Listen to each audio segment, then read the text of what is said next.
기록을 살펴보니까 2019년 2년 전 3월 27일 날 수요 예배 때 제가 와서 선교보고를 한 적이 있는 것 같은데 그때보다 음향이 아주 조금 나아진 것 같아서 감사합니다. 니카라과는 마스크 쓰지 않고 예배 드리고 있어요. 학교를 쉰 적도 없습니다. 얼마나 걸렸는지도 사실은 잘 모릅니다. 마스크를 쓰라고 하기가 좀 민망해요. 왜냐하면 하루에 이불 벌어서 사는 사람들이, 생활하는 사람들이 67%에 달합니다. 그런데 마스크 일부를 하는 마스크 사서 쓸 수 있겠나 싶어요.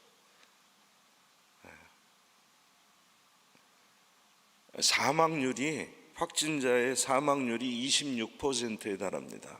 3,002명이 죽었다고 지난주까지 통계가 나와 있는데,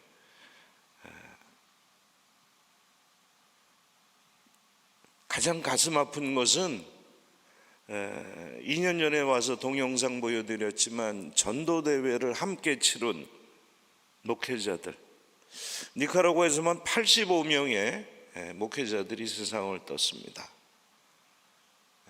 그 중에 저와 함께 전도대회를 준비했던 마사야 지역의 목회자 15명이 세상을 떴어요.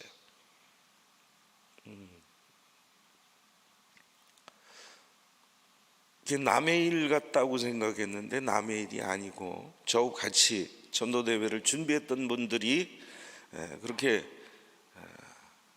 코로나로 인해서 세상을 떠는 것을 보니까 이게 정말 가까이 있구나 하는 생각을 갖게 됐어요. 8월 2일 날 제가 그 당시만 해도 12가정이 세상을 떴는데, 그 가정을 사무실로 초대해서 위로 예배 드리고 위로금도 드리고, 그 다음에 컨테이너 박스에 그 생필품들을 담아서 전달을 했습니다. 니카라과는 비대면 수업을 할 수가 없는 상황입니다. 그런 시설도 없고, 또 학생들, 또 가정들이 그럴 수가 없는 상황이에요. 그러니까 수업도 다 정상적으로 하고 있습니다. 선교사들도 수업을 하지 않을 경우에 학교 인가를 취소당할 수 있기 때문에 수업을 다 하고 있어요. 감사하게도 선교사들은 아직 확진된 경우가 없어서 얼마나 감사한지 모르겠습니다. 작년 연말에 제가 개척한 19교회 목회자들과 회의를 하면서 매년 2월이면 전도대회하고 마지막 날 세례식을 가졌는데, 연합 세례식을 가졌는데, 우리 어떻게 할까 그랬더니 당연히 해야죠 그러더라고요. 그래서 2월 28일 날 마지막 주일 날 연합 세례식을 똑같이 니카라과에서 가장 큰 호수에서 모여서 예배를 같이 드렸습니다. 제가 굉장히 그날 감동을 많이 받았어요. 82명이 세례를 받았어요. 죄송하게도 작년에 저는 현지인 교회에 가서 예배드리지 않았습니다. 여기서 항공편이 없어질까 봐 작년에 셧다운되는 18일 이후에 바로 항공편을 사서 그 주간에 니카라과로 돌아갔고, 그 다음 주에 원래 니카라과로 가기로 했던 그 항공편은 1년이 지난 아직까지도 다니질 않고 있어요. 82명이 세례를 받다니 이게 너무 감사한 거예요. 숫자 때문만이 아니에요. 우리가 세례 받을 때는 그저 양례를 하지 않습니까? 근데 니카라과에서는 뒤로 성부와 성자와 성령의 이름으로 세례를 주노라 그러고 물 안으로 몸 전체를 잠기게 합니다. 뒤로 넘겨요. 그런데 13살서부터 85세까지 그 물에 들어와서 세례를 받았습니다.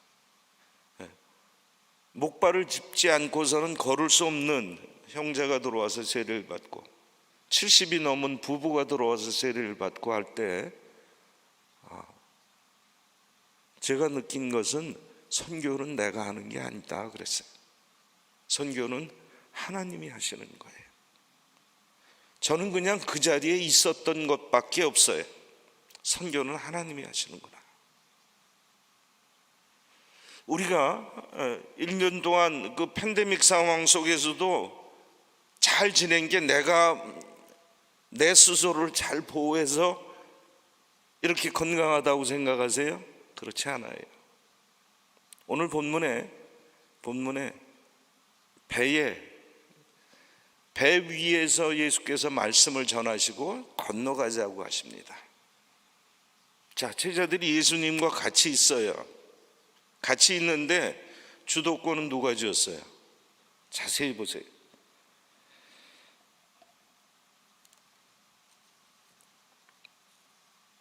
우리가 잘 아는 대로 베드로와 안드레 또 세베대의 아들 야고보와 요한 다 어부 출신이에요. 우리가 저어서 갈 테니 예수님 뒤에 가서 주무세요 그랬어요. 저 고물이 어디예요? 오늘 본문에 보니까 38절에 예수께서는 고물에서 베개를 베고 주무시다니, 고물은 배 제일 끝쪽이에요.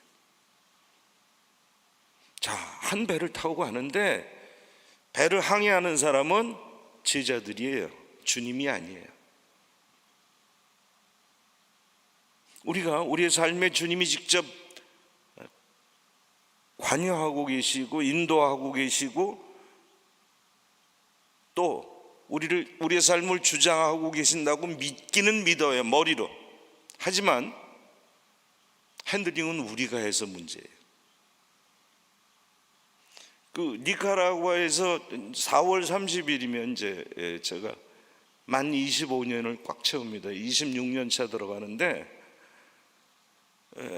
니카라과에서는 GPS를 써본 적이 없어요, 어디를 다니면서. 근데 새로 오신 선교사님들은 꼭 GPS를 잘 쓰시더라고요. 저한테 뭘 부탁을 해서 제가 뭘 도와드리러 같이 가는데 차를 탔어요. 운전해서 갑니다. 김정일서 이리 가면 아닌데 왜 이리 가지? 그랬더니 GPS가 이렇게 가래요. 아니야, 이렇게 가면 굉장히 밀리고 돌아가는 거야, 돌리라고. 그랬더니요, GPS 안내하는 아가씨가 말이 없어지더라고요. 갑자기 아가씨인지 아주머니인지는 모르겠지만 하여튼 말을 안 하더라고요. 한참 가는데 저한테 그래요. GPS가 삐졌나 봐요. 얘가 삐졌나 봐요. 말을 안 해요. 한참 되돌아서 다른 길로 가서 이 길로 가면 굉장히 빠르네요. 밀리지도 않네요. 한참 갔더니 그제서 얘기하는데 우리 저 새로운 선교사 얘기가 얘가 목소리가 침울해요. 침울하긴 뭘 침울해.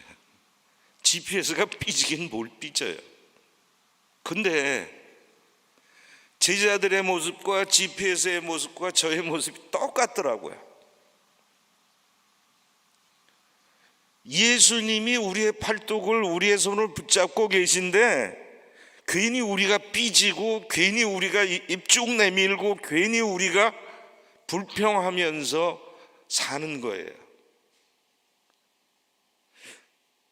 그 세례식을 거치면서 제가 느낀 것은 나를 여기에 있고 보게 하신 것이 하나님의 은혜인데 내가 한다고 착각했어요. 내가 세례식 한다고 착각했어요. 정말 중요한 것은 내 경험으로, 제자들이 그럴 거 아니에요. 갈릴리 바닷가는 내가 나면서부터 여기서 헤엄치고 여기서 고기 잡고 여기서 내가 삶을 이어온 터전이에요. 내 밭이에요. 그러니 예수님 저기 가서 편히 주무세요. 그랬을 거 아니에요. 오늘 말씀 전하시느라고 비유 말씀하시느라고 얼마나 힘드셨어요. 가서 주무세요 그랬어요. 그런데 삶도 그렇다는 거예요. 우리의 가장 큰 문제가 뭔지 아세요? 하나님의 결정에 대해서 우리의 주장이 너무 강하다는 데 있어요. 하나님의 얘기를 먼저 듣는 게 아니라 내 경험을 먼저 앞세워요. GPS가 하자는 대로 먼저 하려고 그래요. 하나님이 인간을 창조하던 세상에서 인간이 인간을 지배하게 되고, 그 다음에 이제는 테크놀로지가 인간을 지배하기 시작했어요. 우리 딸내미 3년 전에 한국 가서 청년, 야 지혜야 이렇게 가면 굉장히 도는 거야. 그랬더니 아빠 내가 얘하고 갈 테니까 아빠 가만히 계셔. 내 말보다 40년 운전한 제 말보다 GPS가 더 믿음이 가는 거예요. 근데 우리의 삶도 그래요. 내 경험으로 내가 아는 지식으로 계속 삶을 살라고 그래요. 그러면서 입으로는 내가 주님을 믿는다고 그래요. 굉장히 모순된 거 아니에요? 믿음이라고 하는 것은요, 남을 바꾸는 게 아니에요. 내가 바뀌는 거예요. 오늘 본문에 우리가 죽게 된 것을 돌보지 아니하시나이까. 오늘 어쩌면 하나님 1년 동안 우리를 왜 이렇게 힘들게 했어요? 하나님 정말 이놈의 팬데믹 때문에 정말 못 살게 했어요. 잘 살고 있잖아요. 살고 있잖아요. 중요한 것은 하나님의 소리에, 하나님의 눈에 포커스를 맞출 수 있어야 된다는 거예요. 하나님의 관점하고 우리의 관점이 같으냐 다르냐의 차이라는 거예요. 마가복음 8장 27절에 보면 예수님께서 4,000명을 먹이시고 또 물으십니다. 내가 누구냐? 그랬더니 베드로가 고백하잖아요. 그런데 바로 9장에 가면요, 마가복음 9장 34절에 가면 저들이 가버나움에서 와가지고 싸워요. 길에서 왜 싸웠니? 그랬더니 뭐라 그래? 누가 크냐 가지고 싸웠대. 제자들이 누가 크냐 가지고. 근데 8장에서 마가복음 8장 나중에 가서 댁에 가서 보세요. 귀신 들린 아이 하나를 고치질 못하잖아요. 믿음이 그렇게 없니? 기도 외에는 이런 이유가 없다. 그러는데도 그 다음에 다 까먹었어요. 벌써 꼭 저희하고 비슷해요. 다 까먹었어요. 그리고서는 누가 크냐 가지고 싸워요. 뿐만 아니라 10장 32절에 가면 세베대의 아들 야고보와 요한이 예수님 자리에 앉으시면 나는 우편에 나는 좌편에 앉혀주세요. 또 자리 가지고 싸워요. 얼마나 안타까운 얘기예요. 제자들이 한심해 보이죠. 근데 우린 더하면 더했지 덜하지 않는다는 데 문제가 있어요. 주님보다 내가 앞설 때가 더 많다는 말씀입니다. 한번 요것만 한 가지만 지켜보세요. 내가 주님보다 앞서지 않기. 하루에 어떤 결정을 하든지 무슨 생각을 하든지 내가 주님보다 앞서지 않기. 한번 주님께 의논해 보셨어요? 제자들이 이 광풍이 불어서 물이 들어오는데 뭐 합니까? 예수님 우리를 왜 안 돌보십니까? 그렇게 불평하잖아요. 원망하잖아요. 그리고 퇴근하잖아요. 나도 저와 여러분도 똑같이 그랬어요. 중요한 것은 주님이 보는 관점과 제자들의 보는 관점이 다르다는 데 있는 거예요. 성경을 보면서 이 팬데믹 상황에서 제가 사도행전 열심히 다시 한번 읽고 느낀 것이 있습니다. 주님의 관점과 나의 관점이 같은가 아닌가?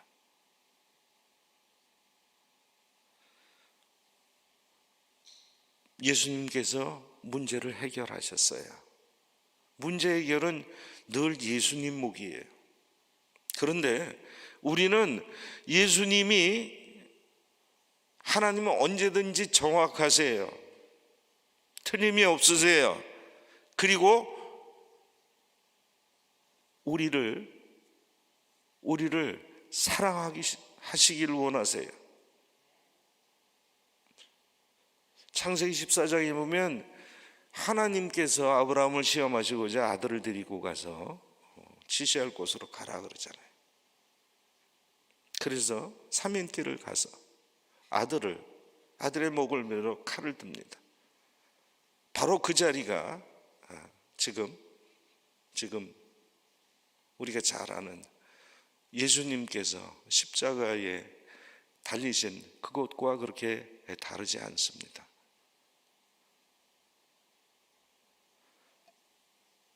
하나님께서 원하시는 것은 하나님과 나와 눈높이를 맞추자 하는 거예요. 사순절이 뭐예요? 하나님이 하늘에 계시고 우리가 너무 죄를 많이 지니까 내가 내려갈게, 나하고 한번 눈높이 맞춰보자 그러시는 거예요. 무슨 일에도 사사기 제일 마지막 절에 있는 것처럼 사람들이 다 제 소견대로 행하더라고요. 그러지 말고 내가 너를 사랑하는 것을 내가 보여줄게. 내가 나하고 눈높이를 맞춰서 한번 살아보자.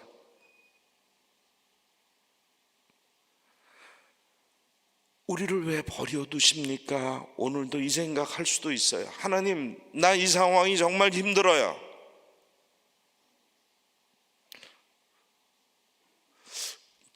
저는 3월 달에 뉴욕에 노예 참석하러 들어오는데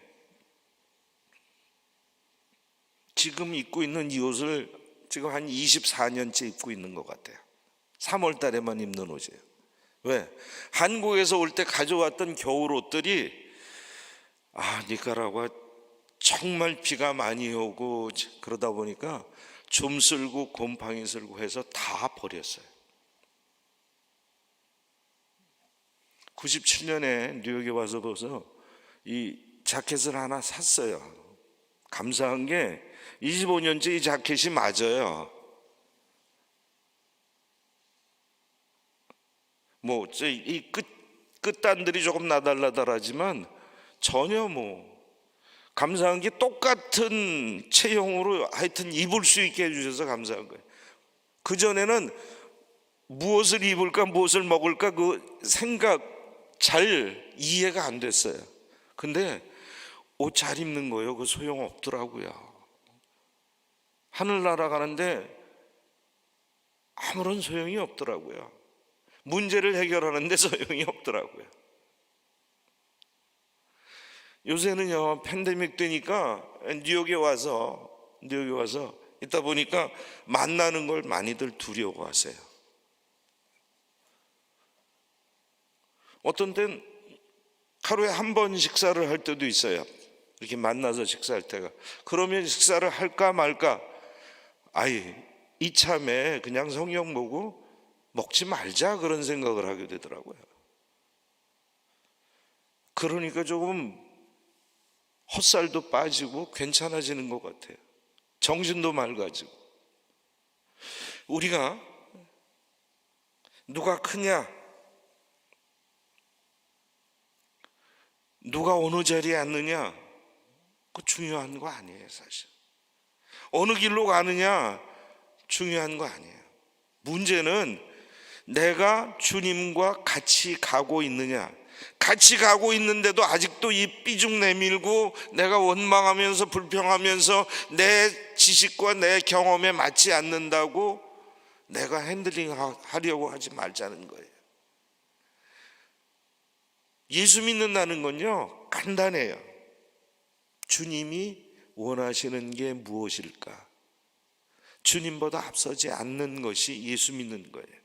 내가 하고 싶은 대로 다 하고 내가 생각하는 대로 다 하고 내가 원하는 대로 다 하고 나중에 예수 믿는 건 그건 거짓말이에요. 예수 믿는 거 아니에요. 감사한 것은 우리가 이 삐죽 내밀고 우리가 불평하면서 원망하면서도 주님 찾을 때마다 주님이 그래 내가 여기 있다라고 문제를 해결해 주시는 주님을 우리가 만날 수 있다는 것이 큰 축복이자 주님의 은혜입니다. 적어도 오늘 우리 한 가지만 생각해 보십시다. 주님께서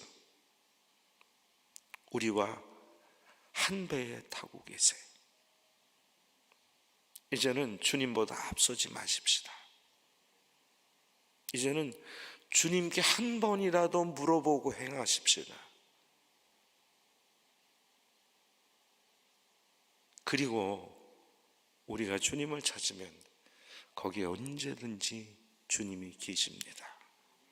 기도하시겠습니다.